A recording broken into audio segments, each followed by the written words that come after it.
Shropshire. Now, having kept my guest waiting there, who's going to help review the papers with me, Connor Tomlinson, political commentator with Young Voices UK. Good morning, Connor. Thanks for waiting. Good morning, Nick. Don't honestly apologise for making me wait. Lucy's call was fantastic and a really necessary conversation to have. Always, and you'll do that here on talkRADIO, where we do try and inject common sense and free speech. Now, listen, these papers, let's talk generally, and I know you've picked up on the Mail, I think, in your first story. They are bloody for the Prime Minister. These remind me of the dying embers of John Major's day. What's going on here? Well, most of one of your guests this morning, from everyone from the front page of the papers, and even to fellow host Richard Tice, everyone's saying it's the beginning of the end for Boris Johnson. I'm going to steal perhaps one of the tweets I saw from Benedict Spence and reword it a bit and just say, I don't think until we have the testicular fortitude within the party apparatus to perhaps oust the Prime Minister for an alternative, particularly an alternative that isn't like Michael Gove, of where he's just happy to govern by the 4 people in cabinet who sort of act like nodding dogs in agreement with whatever Sage says. I do think people need to remember Michael Gove was imposing, the great libertarian was rushing to impose restrictions. Exactly, and as soon as he's been appointed, and I predicted this a little while ago, the Housing and Levelling Up Secretary, people said, oh, it's a bit of a Passover position for Michael Gove. Well, now he's using this position to perhaps institute a new layer of government with governance. That's what he's proposing in a new white paper. So he's got a lot of power going to his head, and it does make me fear for the sort of implications for my generation rent of what he wants to do with the housing market, for example. But the fact that he's got this still outsized amount of power, when apparently he was moved around. If he's going to be the person that's going to be next in line, because he was vying for the leadership at one point and stabbed Boris Johnson back when Theresa May was around, I don't think Boris is set for the bin quite as quickly as people are hoping, including myself, by the by.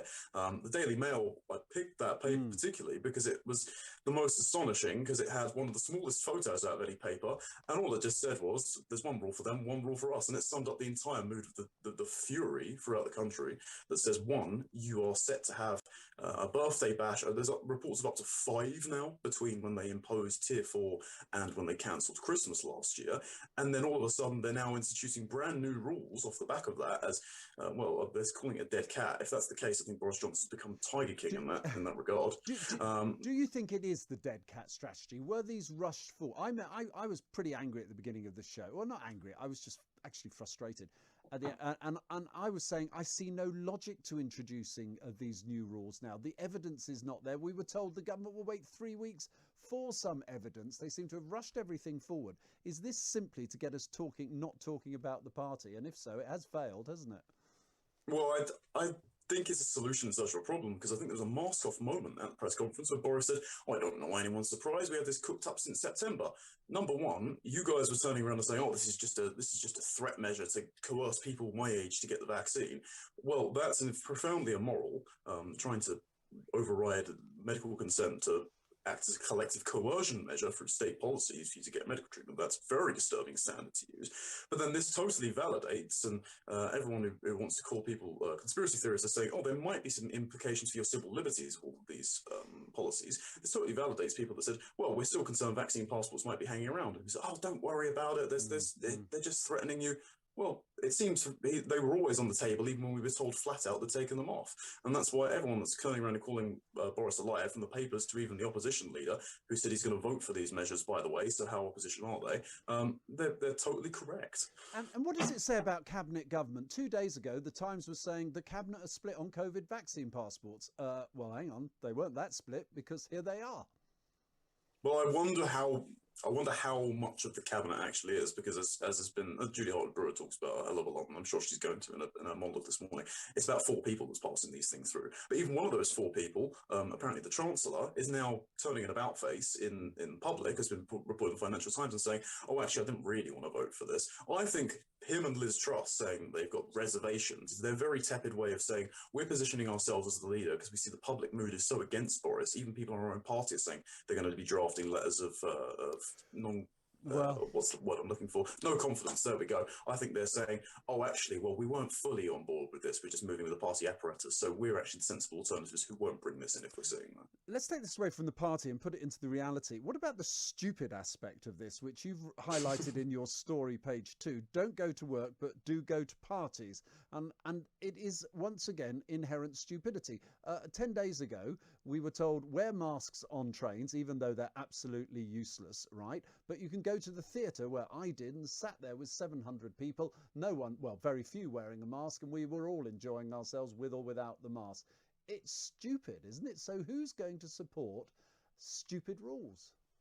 Well, this is the inherent stupidity of the vaccine passports. And as has been constantly said in the previous press conference, we're so worried that Omicron may evade vaccines, so go out and get your booster in the same breath. I mean, I'm not saying the vaccines don't work, so don't put me on record saying that. But I am saying if you're going to say we're very concerned about Omicron evading vaccination, then why would more vaccination... It doesn't quite add up to me. You mean having a passport? You mean a passport which is not going to stop the spread of the condition? You can still get it. You can still contract it. You can still spread it, even if you are triple, quadruple, Omicronical vaccinated at this point. So it's and even if they have an Omicron-specific vaccination, it doesn't change the fact that vaccine passports are themselves completely immoral. But then the policy that Boris turned around and said, oh, work from home, but then you can go to your work Christmas party, so don't cancel it. One, people are going to be cancelling it in the hospitality sector. They don't want to pay the deposit in case that you turn around before December the 18th and you said, oh, I'll decide if I'll cancel Christmas on the 18th. Well, suddenly you've dropped the most draconian impositions on us that any government, let alone Conservative, has done domestically in the history of the United Kingdom. And then in terms of schools and things like that, they've taken the guidance as gospel. So I've got family members who work in primary and secondary schools, and they've already cancelled their nativities, they've cancelled school trips, they've cancelled their leaving passes. You are bound to ask, are you not, what is it about this government that they've got it in for young people? The hospitality industry employs a lot of young people. We've just had a stroke, going to be sending lots home. You've got nativity plays, all the sort of thrills that go around, and the great practice that goes around at Christmas, they're going to end up cancelling those. The government have not dictated it, but they have impacted it through their decisions. Why do they hate young people so much? Well, all of their policies seem to be engineered against increasing their vote share. I know my sort of cohort voted overwhelmingly for Jeremy Corbyn. I think it was like 80% of women 18 to 24 voted for Corbyn last election. And that definitely wasn't the general mood of the country. But then it comes to flashing forward. If you want to get young people on your side, the worst thing to do is, make a 42% graduate tax by raising national insurance contributions. Suggest lowering the age of threshold for when you've got to restart repaying your student loans after already the Tory government had a massively unpopular thing in 2011 by raising them all. Selling off all our debt for the next future with furlough, and then successively the terrible net zero policies, which aren't very well costed. I've got some more bad news coming up for you about that later, Connor, but we'll take a break now and come back to a very on form Connor Tomlinson reviewing the papers with us. He is, of course, political commentator with Young Voices UK. So we are reviewing the papers with Connor Tomlinson. Coming up at 6:30, of course, is Julia Hartley-Brewer. But Connor, let me just go straight to the Daily Star. It's a picture of Boris Johnson as on the Cluedo board, called Clubo. Get it? Captain Cock-Up. It was everybody else in the number 10 drawing room with wine and nibbles. The Sun, a horrific picture of Boris Johnson, basically saying, again, taking the mickey, do as I say, not as I Christmas do. He's the Grinch, I'm presuming. And you have the Metro, PM taking the public for fools, very satirical. Now, in a word, he's been ridiculed now. This is not a good place for a Prime Minister to be. Last time that happened to a Conservative, it was William Hague, and he got nowhere. Is he at the point of no return because we're laughing at him? I think I agree with Keir Starmer, a sentence that I never thought I'd say, in that the Prime Minister has lost the public goodwill and the moral legitimacy to govern. We seem to have abolished consent to govern, as we spoke about just before the break in this country, of where if we're being governed by the diktats of four cabinet members, then that isn't the popular will of the people, and it certainly isn't the libertarian mandate that Boris was elected on. So to turn around and then see his face emblazoned in all sorts of hilarious photoshops in the papers, number one, it's our coping strategy with how collectively beaten down we've been as a country. They'd said, I understand if you're dispirited viewing this at home. I wasn't dispirited, I was bloody furious that I've been othered as a second-class citizen by this sort of policy.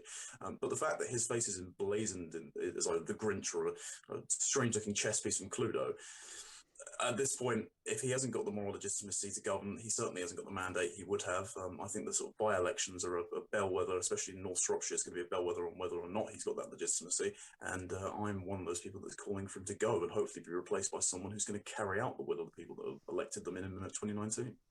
I once asked John Major if he felt safe in number 10 when he had all his troubles, and he said, do you know what? It's actually harder to remove people from number 10 than it is to get into number 10. So we shall see. The Conservative Party, however, are pretty practiced at it. Turning to one of your other stories from the Mail Online, America's Deadly Year. Philadelphia now has more murders than New York City and LA, and a dozen major US cities smash annual homicide records. They're all Democrat. I thought I'd elevate how things are not just falling apart over here, but they're also around the world. And there's that's also very generous of in those states as well. Yeah, well, exactly. I thought I'd spread the cheer this morning. It's Christmas after all. Unfortunately, as of the massive defunding the police movement over in the States, in mainly Democrat cities after the summer of love, as the former Seattle mayor said last year, where there was billions of dollars in property damage and a few dozen lives lost, incredibly tragically, by people who were rioting, they've binned off a lot of their police budget. I know Portland slashed it by 15 million, and they've had to reinstate it by about 5 million, because last year they saw, I believe the statistic was possibly as high as 1,600% increase in murders. This year it's 100% increase on that. Other states like Philadelphia has eclipsed New York's violent crime wave, and violent crime was at a record in New York last year, so you can see the scale of the problem. The problem is as well, they're so ideologically entrenched over in the States in terms of their party line. They're far worse polarization than we are, that the politicians in Philadelphia have in one breath, Boris style, said there's no violent crime wave, it's not being increased, and in the other breath said, no, the problem is gun violence. I mean, the key there is that, one, you believe the guns should be illegal, and two, the violence kind of cinches the fact that it's a mask-off moment that there is a massive problem with homicides.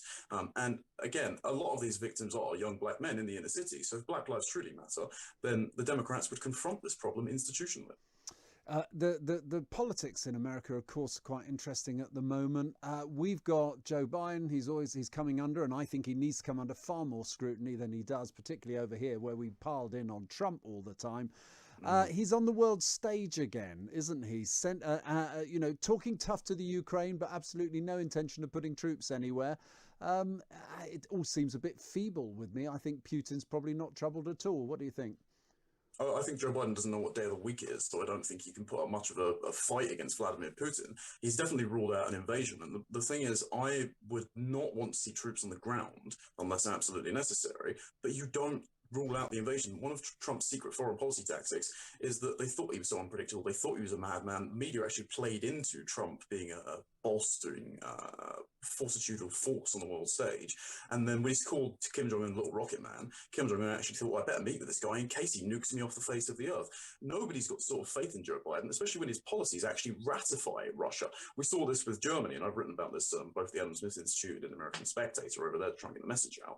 Germany decommissioned all their nuclear plants, and then now they're paying, 2.9 billion euros, into the Nord Stream gas pipeline to secure Russian gas at the same time they're paying for NATO. Which apparently we're going to cut off anyway as part of our sanctions.